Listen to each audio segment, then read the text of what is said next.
श्री शिवाय नमस्तुभ्यं भक्तों। श्री शिव महापुराण द्वितीय रुद्र संहिता का 8वां अध्याय। शीर्षक है प्रणव व्याख्या। ब्रह्मा जी बोले, हे मुनि श्रेष्ठ, जब हम दोनों का गर्व दूर हो गया तब सबके प्रभु, दीनों के पालक, गर्व प्रहरी अव्यय शिवजी जी ने दया कर यह गंभीर वाणी सुनाई कि हे देवताओं, तब उस महानाद को सुनकर मैंने सोचा कि यह क्या है। वो ध्वनि क्या थी? ओम। उसी समय देवताओं के आराध्य विष्णु ने उस लिंग के दक्षिण भाग में सनातन आद्य वर्ण आकार को और उसके उत्तर भाग में उकार को देखा। फिर मकार को मध्य में और अंत में ओम को देखा, जो सभी सूर्य और चंद्रमंडल की भांति स्थित थे, जिसके आदि अंत और मध्य का कुछ भी पता न था। सत्य, आनंद और अमृत स्वरूप परम ब्रह्म प्रायण ही दृष्टिगोचर हो रहा था। हम उस वेद शब्द को उभय वेश वाले विश्व आत्मा का विचार कर ही रहे थे कि उसी समय वहां पर एक परम ऋषि का आविर्भाव हो गया।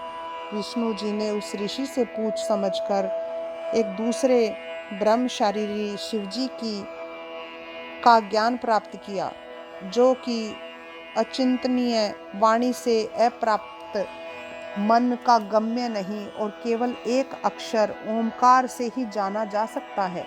वही एक अक्षर रूप सत्य, परम कारण, सत्य, आनंद, अमृत, प्रातंपर और परम ब्रह्म है।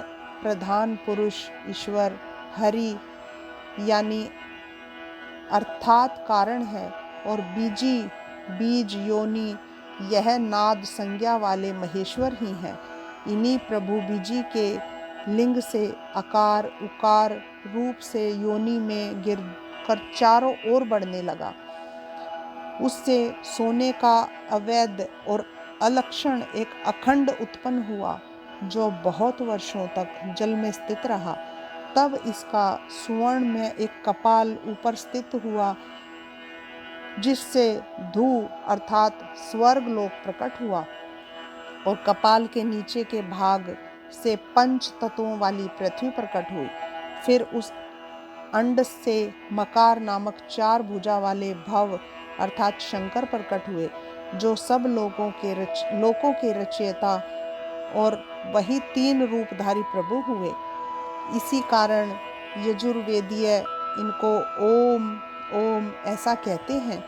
तब सबने उत्पन्न मंत्रों से इन महादेव महेश्वर महादेव की स्तुति करना आरंभ किया।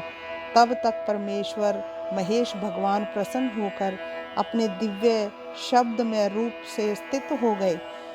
उन अवगुण गुणात्मक का शब्द में रूप देखकर मैं बहुत ही प्रसन्न हुआ। फिर हम दोनों ने उन्हें नमस्कार किया। तदंतर उन्हीं से सुंदर 48 अक्षरों वाला मंत्र प्रकट हुआ, जो बुद्धिदायक और धर्म अर्थ का साधन है।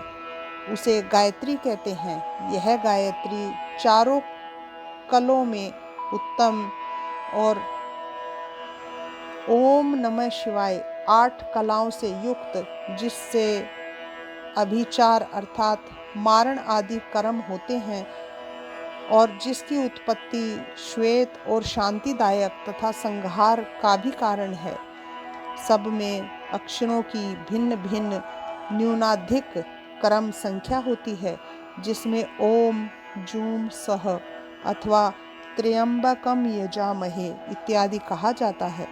इसके साथ ही पंचाक्षर मंत्र है, जिसमें केवल नमः शिवाय मंत्र का शून्य, चिंतामणि मंत्र और दक्षिण मूर्ति मंत्र उत्पन्न हुआ।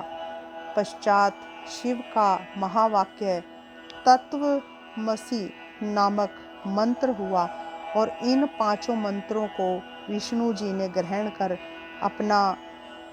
इनको मंत्रों को जपना आरंभ किया। फिर ऋक, यजु, साम सहित मैंने और विष्णु ने उन वरदायक सांब शिव ईश्वर की प्रसन्नचित से स्तुति करना आरंभ किया। इस प्रकार श्री शिव महापुराण द्वितीय रुद्र संहिता का 8वां अध्याय समाप्त होता है। श्री शिवाय नमस्तुभ्यम।